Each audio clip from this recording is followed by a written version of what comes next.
Hey guys, welcome back to Wings of Fire First Impressions, where I share my thoughts and experiences as a first time Wings of Fire reader.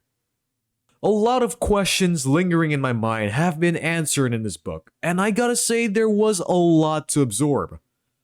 So without further ado, let's get started with today's talk about Book 2. Wait, what? What am I saying?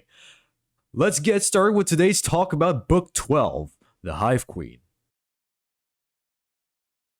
Alright, so the first thing I would like to talk about is the feeling of deja vu when the story leans over to Cricket trying to figure out why she couldn't be controlled by the Queen.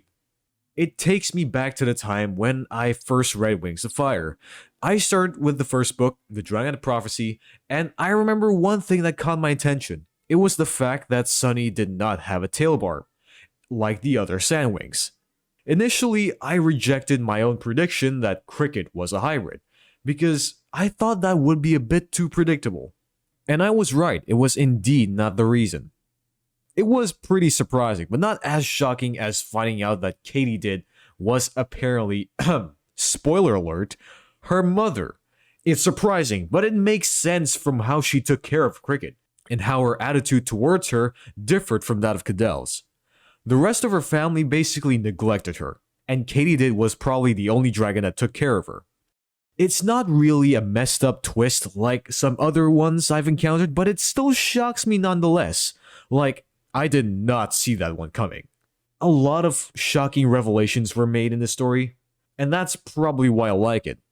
I had a lot of questions about Cricket and the Queen's mind control ability, and they have all been answered. This book really got me thinking like Cricket. I was very curious. I had so many questions that needed to be answered, and as expected, there was a lot of information to take in as well. I'll be honest, it got pretty complicated, to the point where I had to skim through the previous chapters multiple times until it clicked. Nevertheless, I still enjoyed it. Another thing I would like to talk about is ships. Specifically Blue and Cricket, or otherwise known among the fandom as Blicket. Now, okay, I know you guys are probably thinking, why have I fallen into this trap where I obsess over Wings of Fire ships?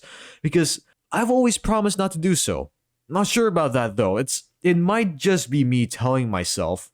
Because, as far as I'm aware, ships can be pretty annoying to some people, even unnecessary. There is often a lot of bias involved, and it's fairly easy to obsess over them. But at this point, I think I'll have to be true to myself and say that I really, really, really like this ship. It is by far the most comfortable ship I have ever encountered in a series. Like the way Blue looks after Cricket and vice versa. It's just the most adorable thing I have ever read. Like, he's very gentle, affectionate, and Cricket's always willing to fall into his embrace. They trust one another so much, and they seem like the type who would spend hours cuddling with one another.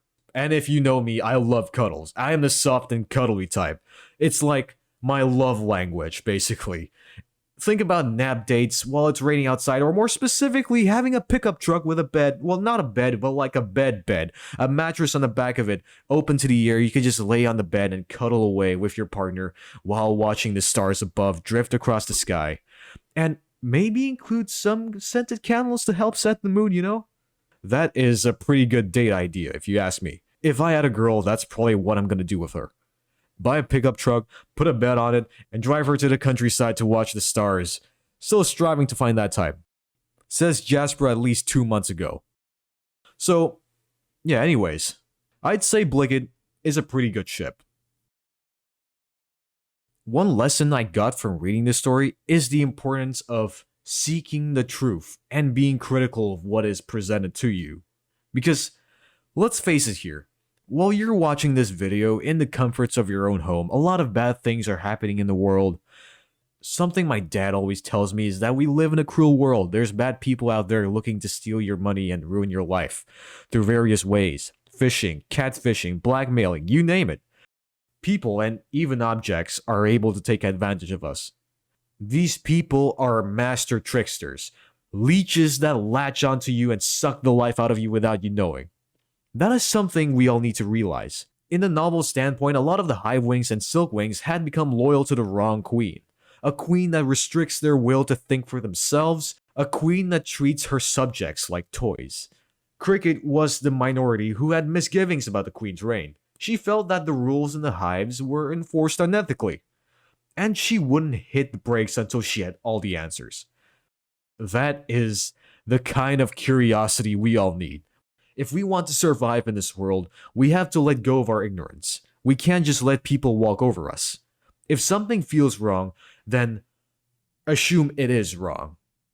Find the answers, think critically, think like cricket. How do we do that? It can be as simple as choosing not to accept random friend requests on Discord, for example, or learning to determine the credibility of an online source for your research essays. That way, we can train ourselves to dodge bigger bullets, like frauds, unhealthy relationships, and the list goes on. After getting all the answers she had always been longing for, Cricket is poised to become one of the greatest heroes of Mentala. She did not just save herself from a corrupt queen.